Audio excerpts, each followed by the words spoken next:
Bismillahirrahmanirrahim. Welcome to the Lahore Garrison Junior and Upper School, and welcome to General Science class 9 General Science beta chapter number 3 Biochemistry and the Biotechnology.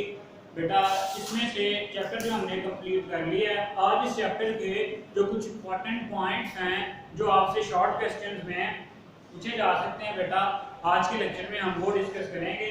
Page number है बेटा आपके पास 37, ठीक है, और जो topic है वो है important points of chapter number 3 biochemistry and the biotechnology. यहाँ से बेटा अक्सर शॉर्ट क्वेश्चंस आ जाते हैं, इसलिए एक दफा हम ये जो पॉइंट्स हैं ये रीड आउट कर लेते हैं। बुक्स बेटा अपनी निकाल लें, पेज नंबर 37 ओपन करें और जो इंपॉर्टेंट पॉइंट्स हैं वो आज हम बेटा चलें। बेटा इंपॉर्टेंट पॉइंट्स हमें डिस्कस करने हैं। तो जो पहला पॉइंट है आपके यहाँ से शॉर्ट क्वेश्चन बनते हैं, इसलिए हम इसको क्या कर रहे हैं, डिस्कस कर रहे हैं। पहला पॉइंट है बेटा आपके पास human diet mainly consist of important organic compounds like protein, carbohydrates and the fat. Short question आ सकता है आपसे what are the major components of human food, ठीक है। तो अगर हम ह्यूमन फूड की बात करें तो बेटा इसमें कितने कंपोनेंट्स यहाँ पे मेंशन किए गए हैं, 3 कंपोनेंट्स। इसके अलावा और भी बहुत से होते हैं, विटामिन्स, मिनरल्स, लेकिन यहाँ पे जो मेंशन किए गए हैं वो हैं प्रोटीन, कार्बोहाइड्रेट्स एंड फैट्स, ठीक है। 3 मेजर कंपोनेंट्स हैं। कौन कौन से? प्रोटीन्स, वो हम डिस्कस करके आए हैं। प्रोटीन्स क्या होते हैं? Proteins, carbohydrates and fats. बेटा ये 3 मेजर ग्रुप्स हैं ह्यूमन फूड के, ठीक है। पॉइंट नंबर 2 है in living organism different chemical reaction take place which are collectively called as metabolism. Metabolism की डेफिनेशन है बेटा आपके पास कि जो मेटाबॉलिज्म है वो क्या होता है। तो जो मेटाबॉलिज्म बेटा आपके पास आपकी बॉडी में होने वाले जितने भी केमिकल रिएक्शंस हैं, all the chemical reactions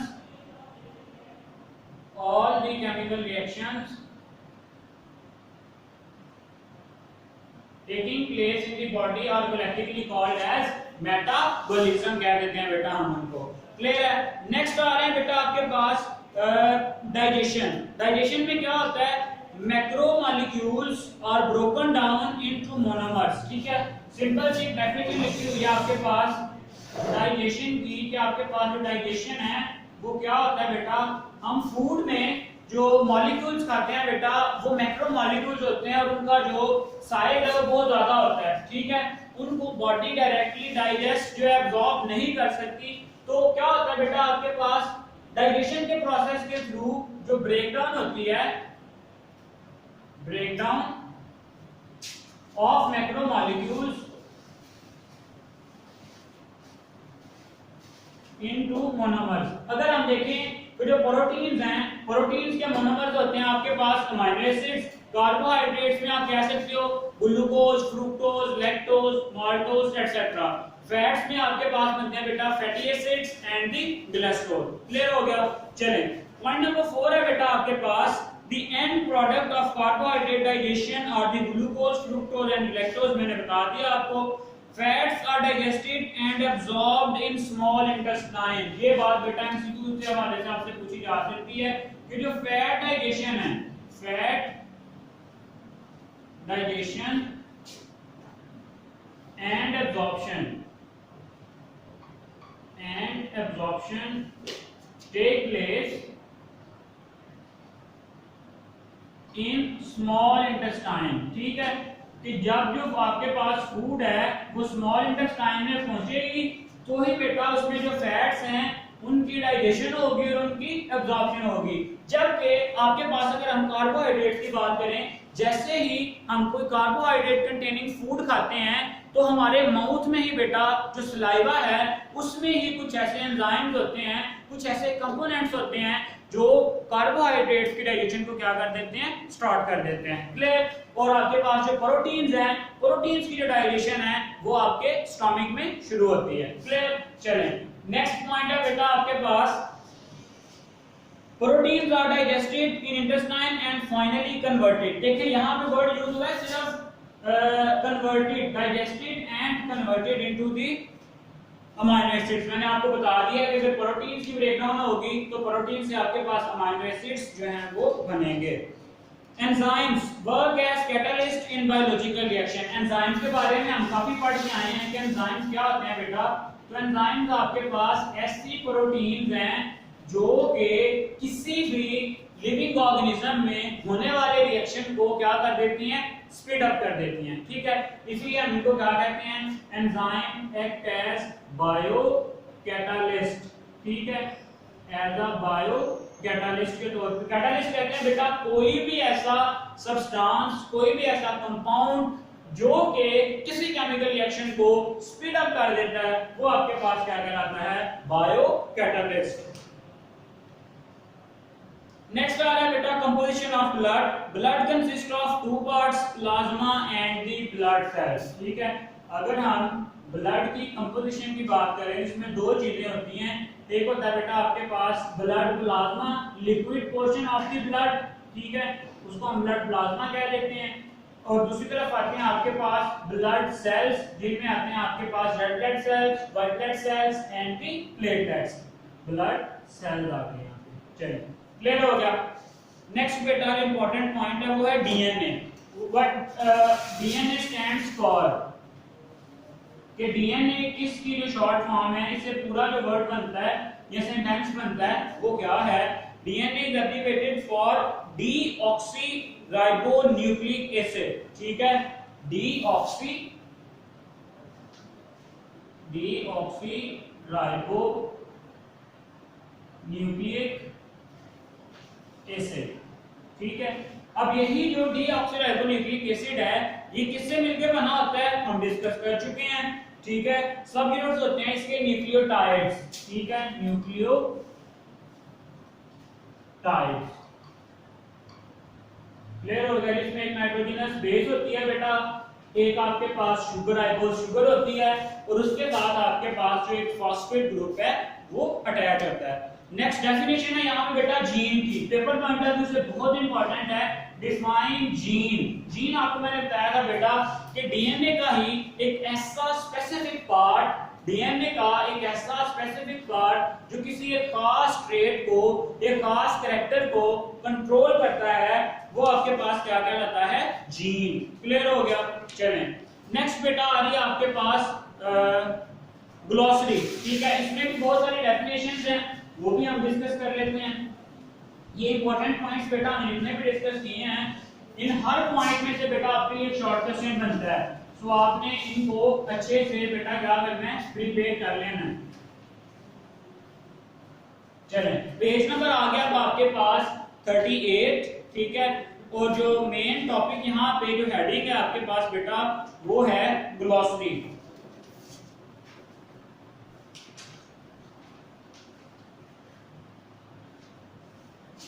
सबसे पहली डेफिनेशन डिस्कस की गई है, वही जो चैप्टर का टाइटल है आपके पास, biochemistry.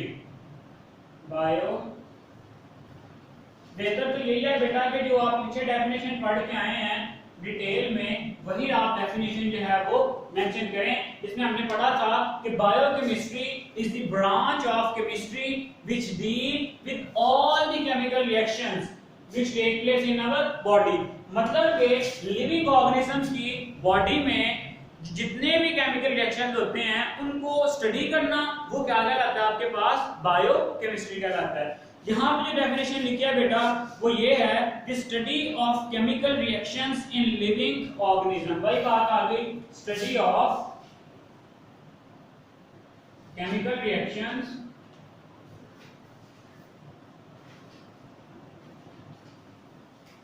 in living organisms।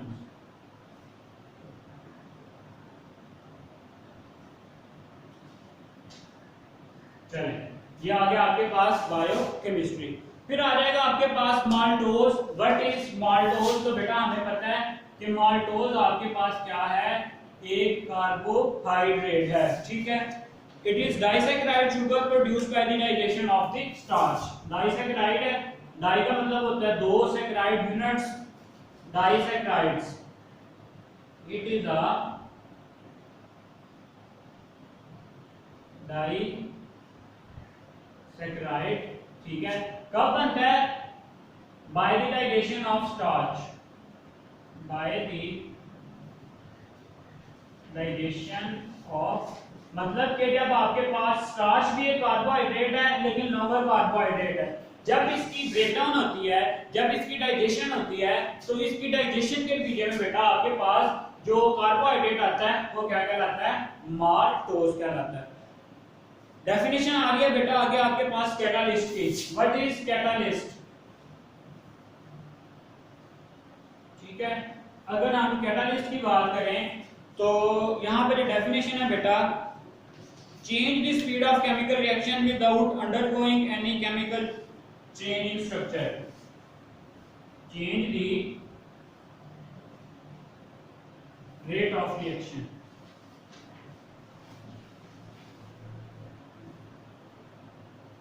without going any structural change। ठीक है, कि ये खुद क्या करते हैं? रिएक्शन को स्पीड अप करते हैं, लेकिन इनके जो अपने स्ट्रक्चर में किसी किस्म की बेटा कोई भी जो चेंज है वो नहीं आती। क्लियर हो गया? फिर आ रहा है बेटा आपके पास genome. Define genome. What is genome? तो बेटा जितना भी आपके जीन्स हैं एक डीएनए में, एक पर्सन के डीएनए में, all the gene present in a cell, all the genes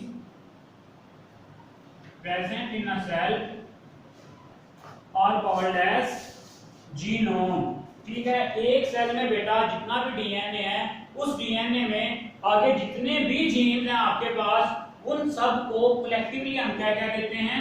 genome. Human genome project के थ्रू बेटा इनमें से जो मोस्टली जो 25,000 के करीब जो आपके पास जीन्स थे वो हम आइडेंटिफाई कर चुके हैं। ठीक हो गया? नेक्स्ट आ रहा है बेटा आपके पास जेनेटिक इंजीनियरिंग की डेफिनेशन आ रही है। जेनेटिक इंजीनियरिंग जो कि हम काफी डिटेल में पढ़ के आए हैं कि ऐसी टेक्निक्स का इस्तेमाल करना जिनके जरिए बेटा ह्यूमन को या दूसरे लिविंग ऑर्गेनिज्म को कोई ना कोई फायदा होता है, medically, biologically. A technique to transfer gene from one organism to another, a technique to transfer, एक ऐसी टेक्निक है जिसकी मदद से हम एक जीन को एक इंडिविजुअल से दूसरे इंडिविजुअल में क्या कर सकते हैं? ट्रांसफर कर सकते हैं। To transfer a gene from one individual to other. ठीक है, नेक्स्ट आ रही है बेटा आपके पास definition antibiotics. What are antibiotics? Antibiotics बेटा आपके पास ये ऐसे केमिकल सब्सटेंस होते हैं जो बैक्टीरिया को या तो डायरेक्टली किल कर देते हैं या जो है उनकी ग्रोथ को क्या कर देते हैं? स्टॉप कर देते हैं।